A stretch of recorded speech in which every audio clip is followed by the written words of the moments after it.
اسلام جشن کو یا خوشی کو یا سیلیبریشن کو ہلے گلے اور انٹرٹینمنٹ کا نام نہیں دیتا.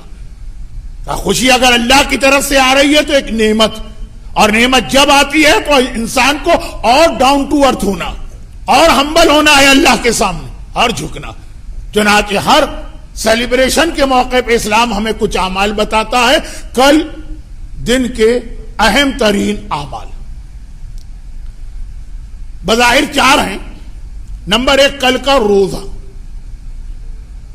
اب دنیا بھر میں جا کے دیکھیے جہاں سیلیبریشن ہوتا ہے یا خوشیاں ہوتی اس میں زیادہ کھایا جاتا، نئی قسم کی ڈشز بنائی جاتی، بلکہ سیلیبریشن کے موقع کی ڈشز ہی الگ ہوتی. اسلام نے وہ بھی ہیومن نیچر کو ذہن میں رکھا. عید و بقرعید کا روزہ گناہ، حرام، لیکن آج کی اس خوشی کا موقع روزہ اہم ترین عبادت، اہم ترین عبادت. سال میں رمضان کے روزے تو واجب ہیں، اس کے بعد اہم ترین روزہ 17 ربیع الاول کا کہا جو ایک دن روزہ رکھے گا یہ کل والا پورے سال کے روزوں کا ثواب ملے گا. ایک دن کا روزہ پورے سال. البتہ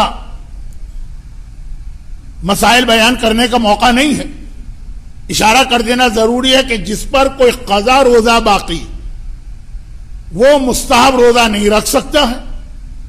کل کا روزہ رکھے گا لیکن قضا کی نیت سے، وہ قضا بھی اس کی ہو جائے گی، سنت کا ثواب بھی ملے گا، لیکن نیت قضا کی کرنا. اور یہ والا روزہ پھر اگر رکھیں گے تو اس کو مکمل کیجیے. سنت روزے میں تو یہ ہے کہ اگر کوئی مومن آپ کو آفر کرے کھانے پینے کی تو آپ روزہ توڑ دیں، زیادہ ثواب ہے. لیکن اگر قضا روزہ ظہر تک توڑا جا سکتا ہے لیکن ثواب نہیں، اور ظہر کے بعد تو کمپلیٹ کرنا واجب. تو لیڈیز کو یوزولی نجاست طہارت کے مسئلے کی وجہ سے قضا روزوں کا ایک بوجھ ہوتا، تو وہ قضا کی نیت سے ڈبل ثواب لے لیں. نمبر 2 رکعت نماز، جو بیٹر ٹائم تو ہے سورج نکلنے کے آدھے گھنٹے کے بعد، لیکن بہرحال دن میں کبھی بھی پڑھ سکتے ہیں. اور دونوں رکعتوں میں الحمد کے بعد 10 ٹائمز انا انزلنا کا سورہ اور 10 ٹائمز قل هو اللہ، پہلی رکعت میں بھی اور دوسری. بعض کتابوں میں اس نماز کے بعد کی ایک دعا، لیکن وہ دعا چھوڑ دیں. ابھی میں آ رہا ہوں اس کی وجہ پر. تیسری چیز جو کل بہت زیادہ ریکمینڈ ہے وہ ہے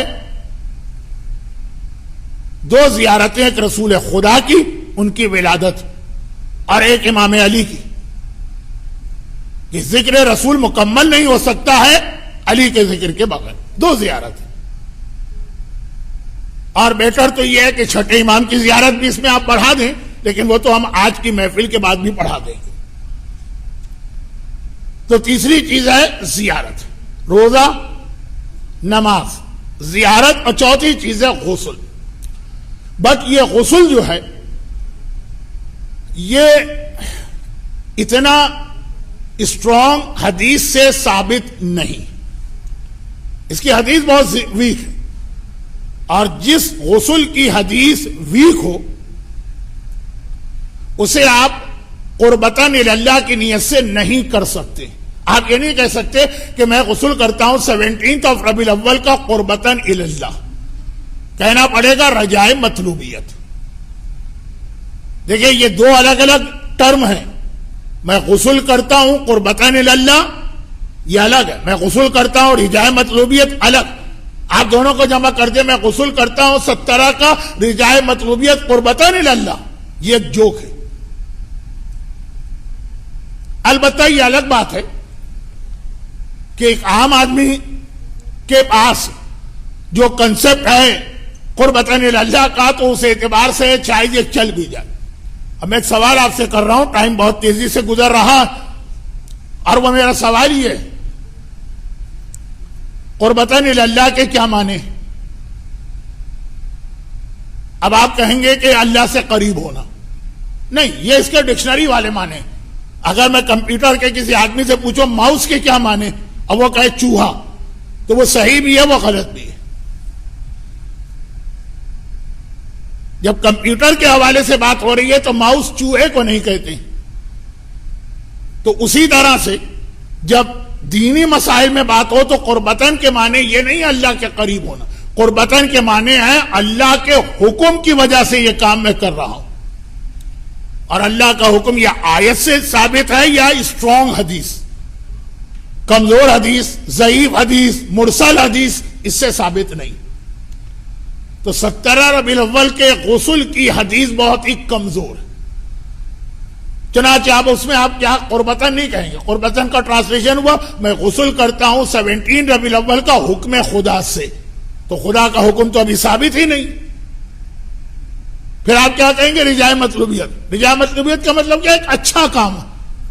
کوئی برا کام تو نہیں کر رہا ہوں نا, اچھا کام کر رہا ہوں, شاید اللہ قبول کر. یہ نیت آپ کو کرنا. اور اس نیت سے جو اصل فائدہ ہے وہ آغا سیستانی اور آغا خوئی کے مقلدوں کو, وہ یہ ہے کہ جس غسل میں قربتاً اللہ اجازت دی ہے اسلام نے, اس کے بعد وضو کی ضرورت نہیں. اور جس میں رجاء مطلوبیت کا حکم دیا ہے اس غسل کے بعد وضو کرنا پڑے گا. جمعے کا غسل قربتاً اللہ, وضو کی ضرورت نہیں. عید و بقرعید کا غسل قربتاً اللہ, اس میں وضو کی ضرورت نہیں. کر لے تو اچھا. لیکن توبہ کا غسل ویک حدیث ہے. 17 ربیع الاول کا غسل ویک حدیث. کریں, اچھی چیز ہے غسل, نہانا دھونا, صاف ستھرا ہونا, لیکن چونکہ حکم خدا ثابت نہیں ہے تو اس کے بعد آپ کو الگ سے وضو کرنا. تو یہ 4 چیزیں جو کل کے اعمال میں شامل ہیں, میں یہ چیزیں بیان نہیں کرتا. اگر حجت الاسلام شیخ ادریس صاحب بھی یہاں ہوتے اور وہ جو شب جمعہ لیکچر دیتے تھے اس میں یہ چیزیں عموماً بیان ہو جاتی, لیکن اب کیونکہ کوئی چوائس نہیں. اب آئیے اصل موضوع پر کہ یہ ساری عبادتیں اسلام نے کیوں رکھی. اس لیے کہ کل عید ہے. عید, اسے عید کی طرح سیلیبریٹ کریں. اچھے کپڑے پہننا, خوشبو لگانا, اچھے کھانے پکانا. روزہ ہے لیکن افطار تو کریں گے نا. بچوں کو گفٹ دینا, صاحبان ایمان کو گفٹ دینا, بہت ساری اس کے اندر چیزیں ہیں جو ہم عید کے موقع پہ کرتے ہیں. ایک ایسا لگے کہ آپ کے گھر کے ماحول سے کہ یہاں عید منائی جا رہی ہے, ایٹ لیسٹ یہ لگے کہ یہاں کوئی خوشی ہے. یہ 4 تو اللہ کی عبادتیں ہیں, روزہ, نماز, زیارت اور غسل, اور پھر وہ ماحول بنائیے. لیکن کیوں ہے یہ سب؟ اس لیے کہ آج وہ اس دنیا میں آیا جس کے لیے پروردگار عالم نے یہ ساری کائنات خلق کی. آج ہم زمین پہ کھڑے ہیں, زمین اس کے لیے بنی. آج آسمان ہمارے سر پہ سایہ کر رہا ہے, یہ آسمان اس کے لیے بنا.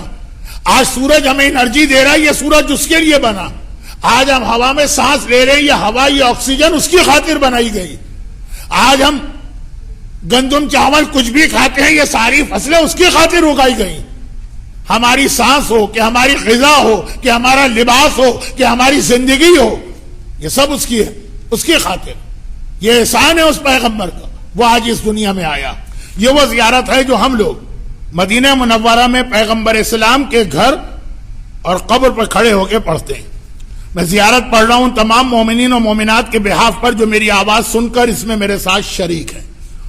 السلام علیک یا رسول اللہ, السلام علیک یا نبی اللہ, السلام علیک یا محمد ابن عبداللہ, السلام علیک یا خاتم النبیین, اشہد انک قد بلغت الرسالہ واقمت الصلاة وآتیت الزکاة وامرت بالمعروف ونہیت عن المنکر وعبدت اللہ مخلصا حتی اتاک الیقین فصلوات اللہ علیک ورحمتہ وعلی اہل بیتک الطاہرین. اشہد ان لا الہ الا اللہ وحدہ لا شریک لہ واشہد ان محمدا عبدہ ورسولہ واشہد انک رسول اللہ وانک محمد ابن عبد اللہ واشہد انک قد بلغت رسالات ربک ونصحت لامتک وجاہدت فی سبیل اللہ وعبدت اللہ حتی اتاک الیقین بالحکمت والموعظۃ الحسنہ وادیت الذی علیک من الحق وَأَنَّكَ قَدْ رَؤُفْتَ بِالْمُؤْمِنِينَ. وغلظت علی الکافرین، آپ مومنوں پر مہربان تھے اور کافروں کے لیے بہت سخت تھے. فبلغ اللہ بک افضل شرف محل المکرمین. الحمد للہ الذی استنقذنا بک من الشرک والضلالہ. اللہم فاجعل صلواتک وصلوات ملائکتک المقربین وانبیائک المرسلین وعبادک الصالحین واہل السماوات والارضین وکل من سبح لک یا رب العالمین من الاولین والآخرین علی محمد عبدک ورسولک ونبیک وامینک ونجیک وحبیبک وصفیک وخاصتک وصفتک وخیرتک من خلقک. اللہم آتہ الدرجۃ الرفیع وآتہ الوسیلۃ من الجنہ وابعثہ مقاما محمودا یقبضہ به الاولون والآخرون. اللہم انک قلت، اب یہ قرآن کی آیت آ رہی ہے، وَلَوْ أَنَّهُمْ إِذْ ظَلَمُوا أَنفُسَهُمْ جَاءُوكَ فَاسْتَغْفَرُوا اللَّهَ وَاسْتَغْفَرَ لَهُمُ الرَّسُولُ لَوَجَدُوا اللَّهَ تَوَّابًا رَحِيمًا. اے گناہ گاروں، رسول کے پاس آؤ اور توبہ کرو تو تم دیکھو گے اللہ تمہاری توبہ قبول کر کے رحمت نازل کرتا. وَإِنِّي أَتَوَجَّهُ بِكَ إِلَى اللَّهِ رَبِّي وَرَبِّكَ لِيَغْفِرَ لِي ذُنُوبِي. السلام علیکم ورحمۃ اللہ وبرکاتہ. مختصر زیارت مولا کائنات کی. السلام علیکم یا امیر المومنین، السلام علیکم یا سید الوصیین، السلام علیکم یا قاتل المشرکین وقائد الغر المحجلین المصلی الى القبلتین والتامح بربحتین زوج البتول سیف اللہ المسلول. السلام علیکہ یا نعمت اللہ علی الابرار ونقمت اللہ علی الفجار وقسیم الجنت والنار ورحمت اللہ وبرکاتہ. پیغمبر کی والدہ جناب آمنہ. زیارت کا ترجمہ پہلے سن لیں، بہت مختصر زیارت ہے. آپ پہ سلام ہے پاک و پاکیزہ خاتون، اللہ نے آپ کو بہترین شرف عطا کیا. آپ کی پیشانی سے پیغمبر کا نور ظاہر ہوا جو زمین اور آسمان جگمگا گئے. آپ وہ ہیں جن کے لیے ملائکہ پردے لے کے نازل ہوئے اور اسی طرح جنت کے پردے لگائے جیسے حضرت مریم کے لیے لگائے گئے تھے. آپ نے سید کائنات کا حمل اپنے پیٹ میں اٹھایا تو بہترین موجودات آپ کے وسیلے سے اس دنیا میں آئے. السلام علیکی ایتھا الطاہرۃ المطہرہ، السلام علیکی ایتھا الزاکیۃ المفتخرہ، السلام علیکی یا من شرفہ اللہ بأعلی الشرف، السلام علیکی یا خیر خلف بعد اکرم سلف، السلام علیکی یا من سطع من جبینہا نور سید الانبیاء واضاءت بضوئہ الارض والسماء. السلام علیکی یا من نزل لها الملائکۃ الاصفیاء وضرب لها حجب الجنہ کما ضرب لمریم سیدۃ النساء. السلام علیکی یا ام رسول اللہ، السلام علیکی یا والدۃ حبیب اللہ، قد حملت بسید الکائنات وجئت باشرف الموجودات وصلی اللہ علیکی ورحمۃ اللہ وبرکاتہ. چھٹے امام کی مختصر ترین زیارت. یہ زیارت عام طور پر ہم لوگ کربلا میں چھٹے امام کے باغ میں بھی پڑھتے ہیں.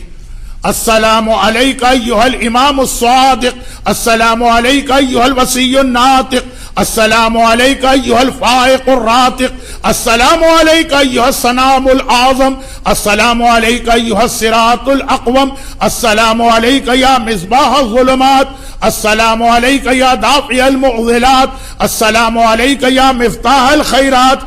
آپ پہ ہمارا سلام، آپ ہر نیکی کی چابی. السلام علیکہ یا معدن البرکات، السلام علیکہ یا صاحب الحجج والدلالات، السلام علیکہ یا صاحب البراہین الواضحات، السلام علیکہ یا ناصر دین اللہ، السلام علیکہ یا السلام علیکہ یا ناصر دین اللہ، السلام علیکہ یا ناشر حکم اللہ، السلام علیکہ یا فاصل الخطایات، السلام علیکہ یا کاشف القربات، السلام علیکہ یا امید الصادقین، السلام علیکہ یا لسان الناطقین، السلام علیکہ یا خلف السابقین، السلام علیکہ یا زعیم الصادقین الصالحین، السلام علیکہ یا سید المسلمین، السلام علیکہ یا کہف المومنین، السلام علیکہ یا ہادی المضلین، السلام علیکہ علیک یا سکن الطاعین اشہد یا مولایا انک علم الہدی والعروۃ الوثقی وشمس الضحی وبحر الندی وقاح الورى والمثل الاعلی صلی اللہ علیک وعلی روحک وبدنک۔ اللہ کے رسول آپ پہ سلام ہم سب مومنین اور مومنات کا جو العصر کی اس تقریر کو سن رہے ہیں۔ اے جناب آمنہ آپ پہ ہمارا سلام، آپ رسول خدا کے والدہ، ان تمام مومنین و مومنات کا سلام لیجئے جو العصر کی اس تقریر میں شریک ہیں۔ اے میرے چھوٹے امام آپ بھی آج ہی کے دن اس دنیا میں آئے، ان تمام مومنین و مومنات کا سلام لیجئے، اور اے مولا متقیان آج 17 ربیع الاول ہم سب کا سلام لیجئے۔